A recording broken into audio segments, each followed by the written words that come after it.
All right, I'd like to take a look at the quiz that we did. So Friday from October 9th, actually it was the whole weekend. Quiz constructing linear models. So let's take a peek here at question number 1. It says a lap type with a price of $500 is to be purchased with an initial payment of $100, weekly payments of $50. So initial payment, remember, that is going to be the Y-intercept. That is going to be the number that's all by itself. So it's either going to be in the back or it could possibly be in the front, depending on how you want to set it up. Weekly payments of $50. So that's $50 per week. So that should be 50 times the number of weeks. And so regardless of which way you want to set it up, it really doesn't matter. And which of these could be used to find the weekly payments required to complete the purchase? So, and it looks like the laptop was going to be $500. So you're going to set either of these equal to 500, depending on how you want to do it. So looking through here, it looks like the correct answer has to be B. All right, moving along. Question number 2, we have a table, and we need to figure out which one of these equations work. Option A is pick a few of these points over here, try a couple of them, plop X in, plop Y in, and you could start ruling some out. Like for instance, let's say that I want to try 5 and 21. If I put 5 in for X, 5 minus 4 is not 21. So I know that this one doesn't work for the table. Now, that could be a little time consuming, but you could do that. I would do, remember the slope is the change in Y over the change of X. So my change in Y is, and you pick any spot you want on the table, it's increasing by 5 every time that X increases by 1. So my slope is 5. So I know I'm looking for the equation that has a 5X in it. So that right there pretty much wipes everybody out except for D. I also could have focused on just the Y-intercept. And remember, the Y-intercept is always at 0, something. That's the Y-intercept. So right here. So you're looking for a Y-intercept of -4. Now, that one, if you'd have went that route, you would have noticed that there's 2 of these with a -4 Y-intercept. So you have had to go a little bit further to rule this one out. So Y-intercept would not have been enough on that problem. Moving on to number 3. It says a drone initially hovering at 200 feet. So right away, initially hovering at 200 feet. So that's going to be a number all by itself, a positive 200, no variable. That's a Y-intercept. So when I look through here, this 200 has a variable hook to it. This 200 has a variable hook to it. So those are out. And now it says it begins to descend, which means to go down. So decreasing at a rate of 28 feet per second. To be closer to the field, closer to the ground. So that looks like it's going to be C, because this slope is negative. It's going to be decreasing and dropping as you go down. This one was increasing. Moving right along. Number 4, another table question, except for this time it's in f of x format, which really doesn't matter. You could also think of x and y. It's the same exact thing. So I'm going to look at slope. So I'm going to look at change in y over change in x to get my slope. And looks like it's changing by 4. It's going up 4. Every time x or n goes up 2. So my slope needs to be 2.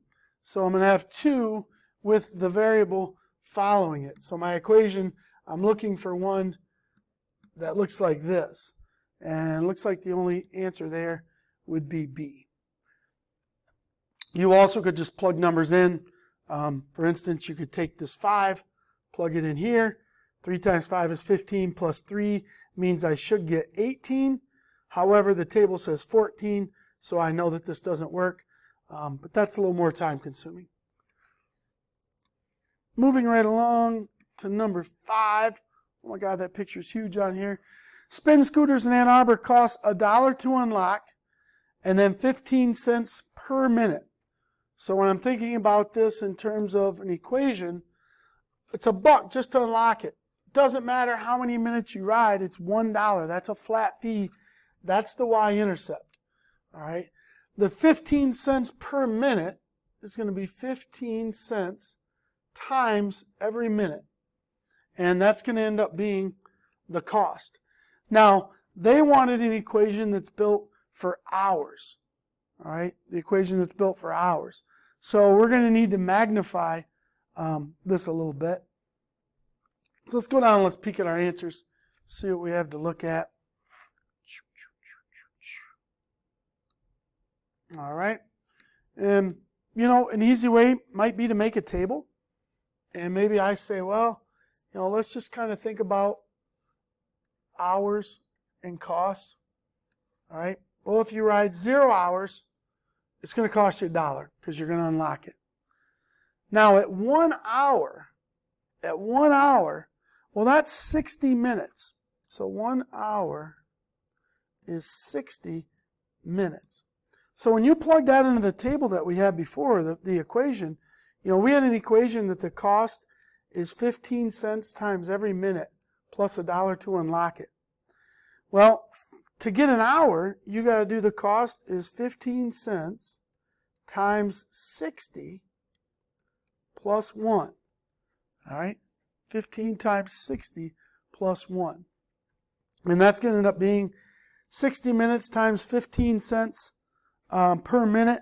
Well, that's going to come out to be, what, $9 plus the $1 to unlock it?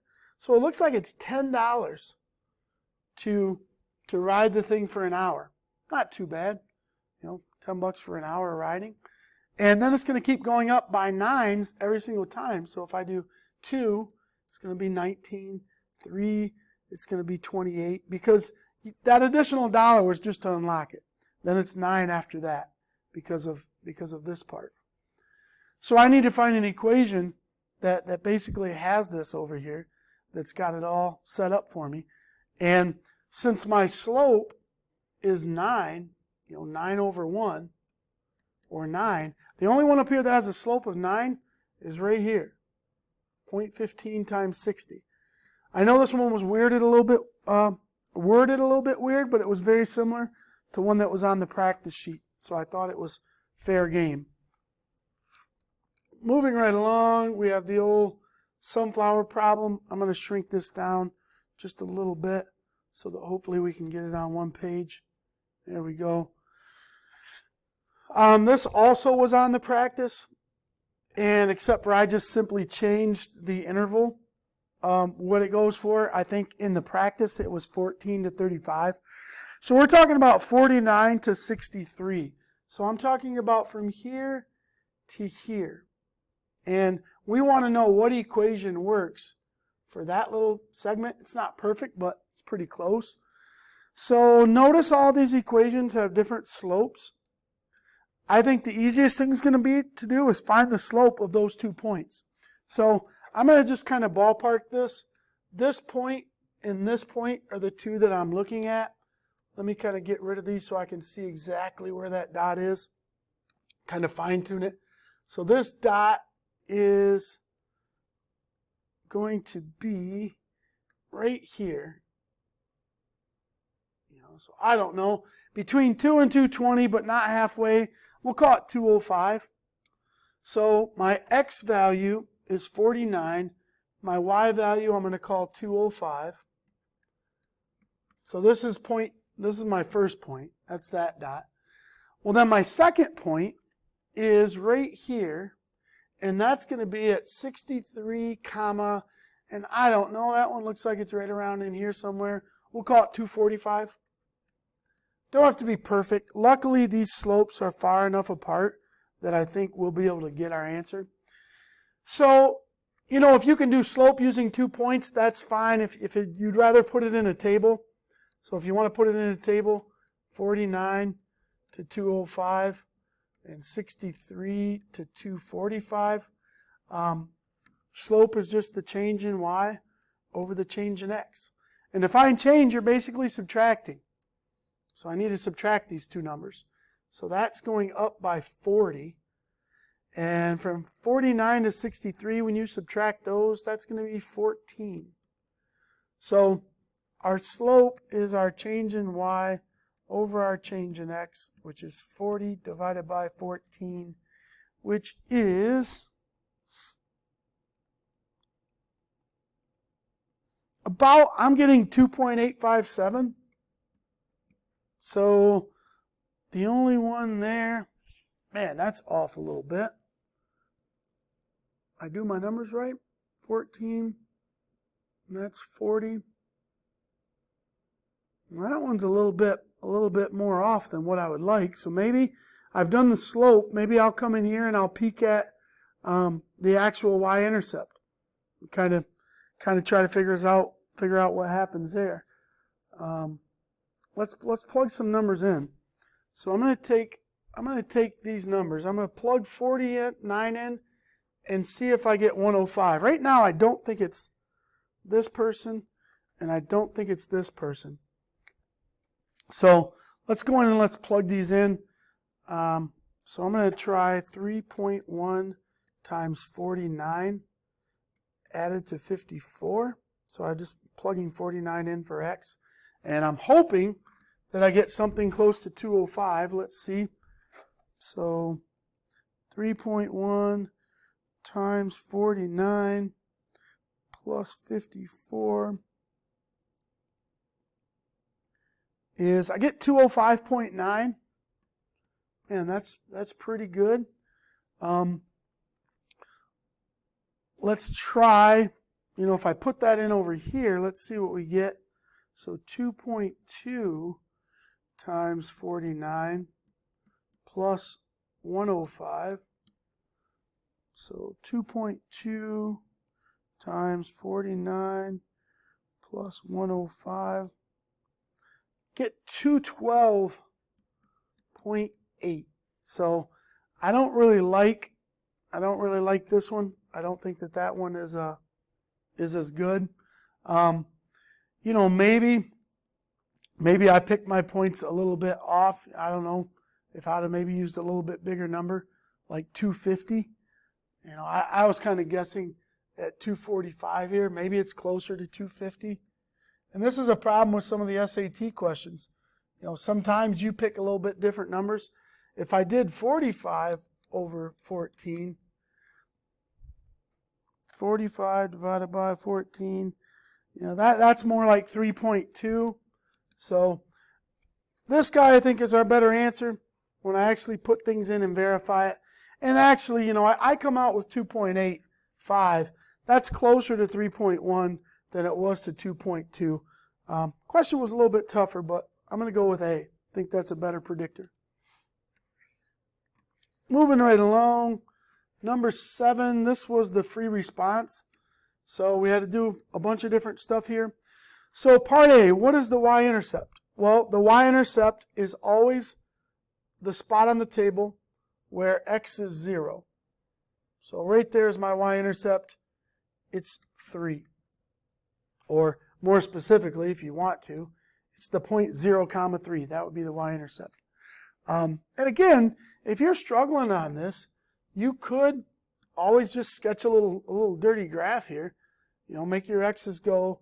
Actually, I don't even need negative x's. So I could just do this if I wanted to. It's not really necessary, but I could. I could go 1, 2, 3, 4, 5. So 0, 1, 2, 3, 4, 5. This is my x-axis. On my y-axis, I got to go, oh crap, I got to go down to -7.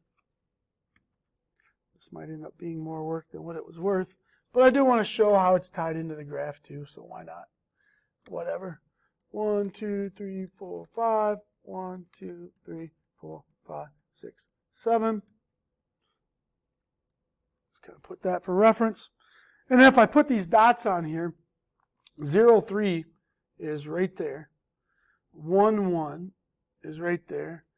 2, negative 1 is right here.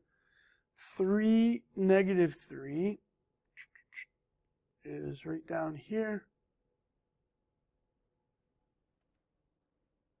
0, 3, 1, 1, 2, negative 1, 3, negative 3 is going to drop to right there. 4 down to 5. And then 5 goes all the way down to 7. So you're kind of looking at, that line right there. That's what we're talking about. But to find the slope, it's probably easiest just to go the change in y over the change in x, which the change in y, it's going down by 2 every time. X is going up by 1. So down by 2, up by 1, gives me a slope of negative 2. So if your slope is negative 2 and your y-intercept is positive 3, I should now be able to build an equation. So slope is negative 2.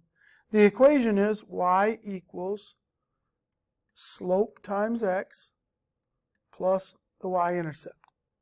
Because remember, it's mx plus b, where this is your slope, this is your y-intercept. So there were how you got all your points, basically, right there. All right, hopefully that explains what you did wrong if you need any of these, and we'll get you ready for the retake.